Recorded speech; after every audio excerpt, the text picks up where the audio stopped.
Hi everyone, Kim Sealing-Smith here. Thank you so much for all of your comments and your questions after the Citrix and BLR webinar, In the Candidate's Shoes, interviewing from the candidate's perspective. I was really excited to get all of your comments and happy about the questions. You had some great questions there. So what I thought I would do is, instead of answering them individually, just do a quick video and answer them all together. So I've got about 12 or 15 questions to go through. The first one is, applicant video, aren't you concerned about discrimination issues? And I'll answer this a little bit tongue-in-cheek. Not if you don't discriminate.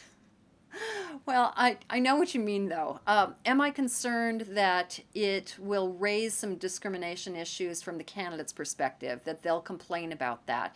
That's not what I'm seeing. I did a little bit of research into the EEOC, and I can't quote you chapter and verse, but the EEOC doesn't have any problems with it, and I've not yet heard of any issues from companies. Now, it is a way of the future. More and more companies are doing it. Some of the research that I read said that up to 60% of organizations are using video in their interviews. I think that's high. I don't tend to believe that, but I do know that more and more companies are using video interviews. So don't discriminate. um, Another question related to video interviews is, are they more effective than a laundry list of drilling down 15 intake questions prior to hitting apply? My experience is absolutely yes. The next part of that question is, won't that put some candidates off having to shoot a quick video? And that's a little bit of a generational thing. The younger candidates, absolutely, they'll have no problem. I mean, look at them. They're always doing selfies. They'll have no problem with shooting a quick video. And I think that it's a really effective way to separate the wheat from the chaff, because if it takes a little bit of extra effort to go out and shoot a video, certainly. So you'll get candidates that are truly interested in the role. Your job is to make the role compelling enough so that they are willing to do that. But the proof is in the pudding. Try it. Try one ad with several intake questions and another ad just asking them to answer 3 questions on a video, and see what your own experience is, and then report back to me, because I'd love to hear about it. The next question, what do you tell a candidate when you reject them for a gut feeling that they aren't right? Well, you have to understand where that gut feeling comes from, and you will if you prepare well for the interview. So if you know what you're looking for, if you do very specific outcome-based job objectives with measurements attached to them with an embedded why and a list of 5 to 8 competencies that will help the candidate be successful in that role, then you can tie the gut feeling to something objective and quantifiable. And you definitely want to do that. Yes, you will get a gut feeling, because that's all that is our unconscious brain telling us that they're not a fit with what our conscious brain is looking for. So certainly, trust that gut. I always like to say, trust your gut if it tells you no, test your gut if it tells you yes. But then if you want to turn them off, to reject a candidate, you need to understand where that gut feeling comes from and talk factually and objectively about that. The third question, when we conduct an interview, why can't we disagree with the candidate, with the interviewee? I would love to find out where what I said in that webinar that made you think that I don't think that it's okay to disagree.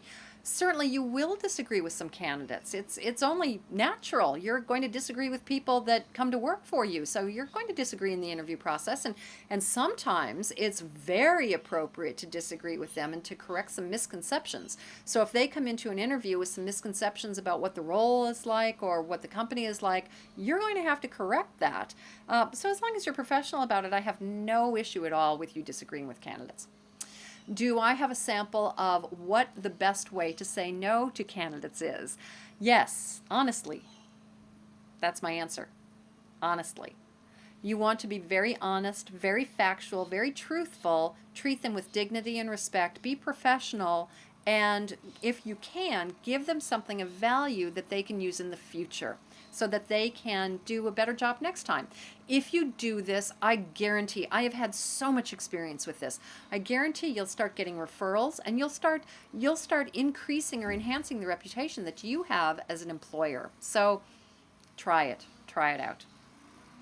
The next question, what are the magic questions? Oh, the magic questions. I love these magic questions. I've gotten 4 or 5 iterations of that question. So let me tell you, there are two magic questions. The first one is, what do you know about the company? The second is, why are you interested in the role? Now, I ask that in a little bit different way. So let's go through these one by one. First of all, what do you know about the company? You want to ask this question because instead, well, you want to find out what their thought process is, right? You want to find out if they are really interested in the role and how much the research they've done about the role, and if the research that they've done makes sense. So if you're interviewing for a financial position, for a controller or a financial accountant, you'll want to find out if they've done any research into that, into the financial status of the company. Similar with marketing roles or IT roles, you'll want to find out what they know and what they've done to research. Have they gone onto LinkedIn? Have they gone past just looking at the company website? It'll give you lots of information about how their brain thinks. The second question is, why are you interested in the role? Or how I like to phrase it is, tell me why you think this is the next best step in your career. Now, I want to find out what they're thinking about in terms of their own career trajectory. Are they looking for a job or are they looking for a career move? And if so, why does this hit those buttons?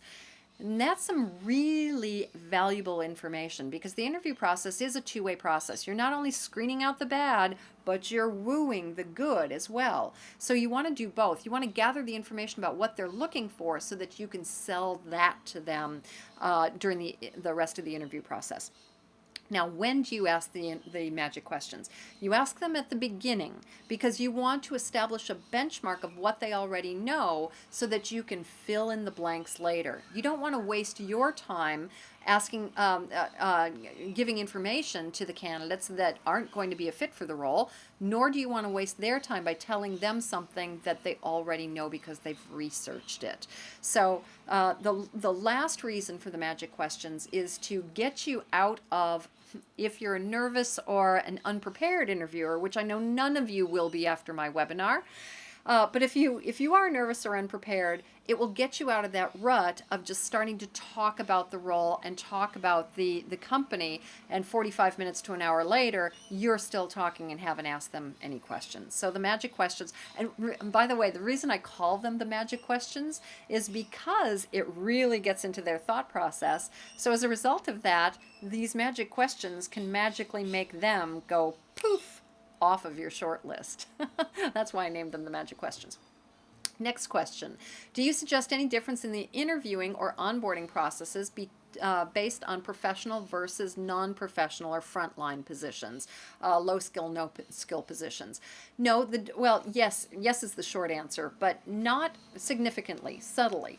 So the job descriptions are going to be identical. You're going to have outcome-based job objectives with measurable results, embedded whys, written in real language. That is standard, regardless of what you're interviewing for. Trust me, it will make a huge difference to your ability to hire. But the time to interview for the low skill, no skill jobs will be shorter.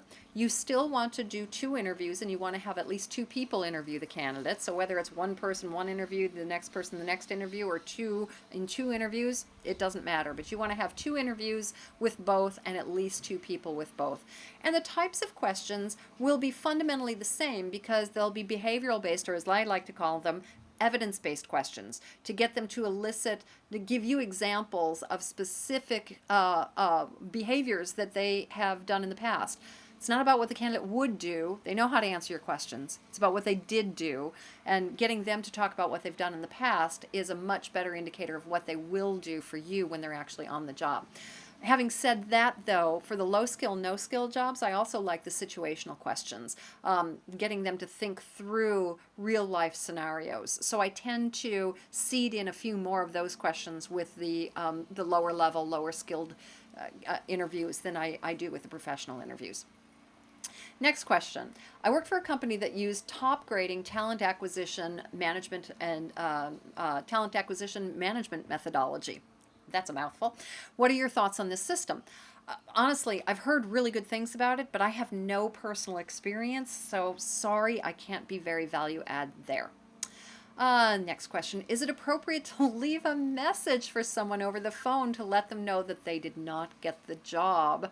Or should I wait for them to call back and speak directly to them? It takes time. Yes, I know it takes time. But again, put yourself in their shoes. How would you feel about getting that over a voicemail? If you treat them with respect and dignity and actually have a conversation with anybody who's come in to interview with you, you will leave them with a better impression of your company. They will be more likely to refer candidates, to talk favorably about you, to write good reviews on Glassdoor, and to potentially even be a customer of yours. You just never know what the impact is going to be of your interaction with the candidate. So yes, rule of thumb, if you interview them, they deserve to have a conversation with you, at least over the phone, when they're rejected. Would you please expand more on what you feel we should be doing during the 24, 48, and 72 hours, 24, 72, 72 hours and 1 week after the offer? I love this question. This goes into the onboarding side of things. And it comes from the concept of buyer's remorse. Now, we all know that everybody has buyer's remorse when we buy a big item. So we buy a car or we buy a house. The first thing our brain does is go, ooh, excited. I've made that, I bought that house, I bought that car. And then the second thing our brain does is go, ooh, is it the right car? Is it the right house? Should I have kept looking? Should I have negotiated a better deal? We start asking ourselves all of these questions. Same thing, by the way, when people accept a job. They have buyer's remorse. It doesn't mean that they're second guessing themselves. Well, it kind of does. Their unconscious brain is saying, ooh, is it the right job? Should I have negotiated a higher salary? Should I have looked around a little bit more? Should I have met with a team? So you want to put them at ease. So the offer should always be made by the line manager. If you can, have HR negotiate the salary, but the offer should be made by the line manager because you want to establish that relationship. It's the most important relationship in the workforce.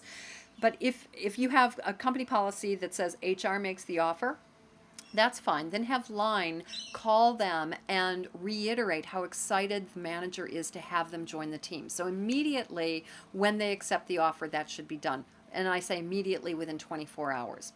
And then about 72 hours later, about 3 days, we start that niggling feeling again. Ooh, was it the right thing? So they need to hear from you again. Now, I'm a firm believer in multiple ways of reaching out. So if you have talked to them on the phone, maybe send them an email or maybe send them a package with something that brands them to your organization, like a ball cap or a keychain or something with your logo on it.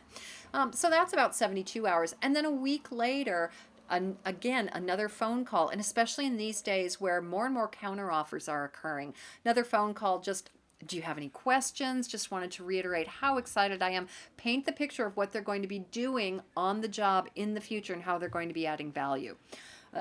There's a whole lot more that I can talk to. It's a system that I use called emotional onboarding the person rather than the process. But in terms of just answering those quick questions, I wanted to get through all of them, and that's a 30-second overview of what to do in those very, very critical time frames. Okay, next question. Do you really find a better response from video submissions compared to the 15 intake questions? Oh, I actually answered that already. So I'll move on to the next one. Giving honest feedback, won't this open the door to potential legal action from the interviewee? As opposed to lying to them? Again, be factual, be respectful, and be of value. So I believe in open, honest, direct feedback with specific examples, and if you can be of value, do be of value. Just try it. Just try it. I guarantee I've never seen it fail if you do it appropriately. And if you need help with that, I can help you with that. Reach out to me. What do you do if there's an incumbent in the job and you don't want that person to find out you're interviewing for a replacement? I'm assuming that the question means, where do you interview? You don't want to interview at your company's offices for obvious reasons. Typically, we use recruiters when we interview for a confidential replacement. So interview in their offices. They would be thrilled to have you interview there. Or rent a serviced office, an executive suite, or borrow a friend's office.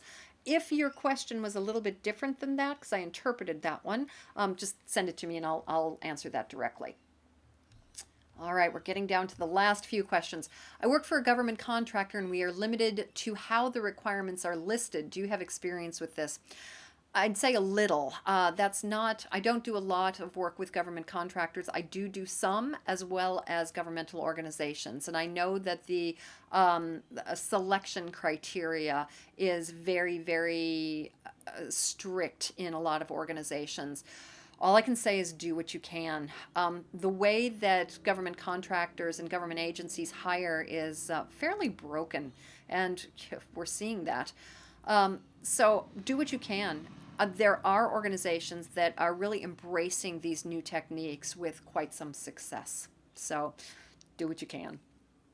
Traditional job descriptions also include physical demands. How important is that to include in a banking institution? I don't think it's important at all. Unless your job requires some sort of physical demands, I wouldn't actually put that in. And then last question, should we share test scores that were unacceptable? Well, I think I've answered enough questions about giving honest, open, specific, factual feedback and then giving them something of value that you can probably guess what my answer is. Yes, indeed, share it. But I also want to say something just really short about the whole test process, psychometric testing, behavioral testing. It depends on what types of tests you're administering. There's a lot of research out there that says that some of the tests that we are given to our candidates are in inexact science. So be very, very careful. If you do testing of any sort, I would say take it as a data point, but take it in conjunction with the other data points that you collect. So this may be testing as a data point. The resume, what do they have on their resume? How are they in the interview process? What are their reference checks like? How do they interact with the team? You'll be accumulating a lot of data about these candidates. And then only when you've got enough data to form a full picture will you want to make the final decision. Okay, so that's the end of the questions for today. Now we have 1 or 2 strategy sessions left. If you recall, I offered a few strategy sessions as a favor to Citrix and BLR that will allow you to work one-on-one with me to really put yourself in the candidate's shoes. So we can go through your outcome-based job objectives, your ability to source the application process or the interview process. However you want to spend the hour of your time, however, whatever would be valuable to you, I am happy to be of service. But we only have 1 or 2 left. So quick.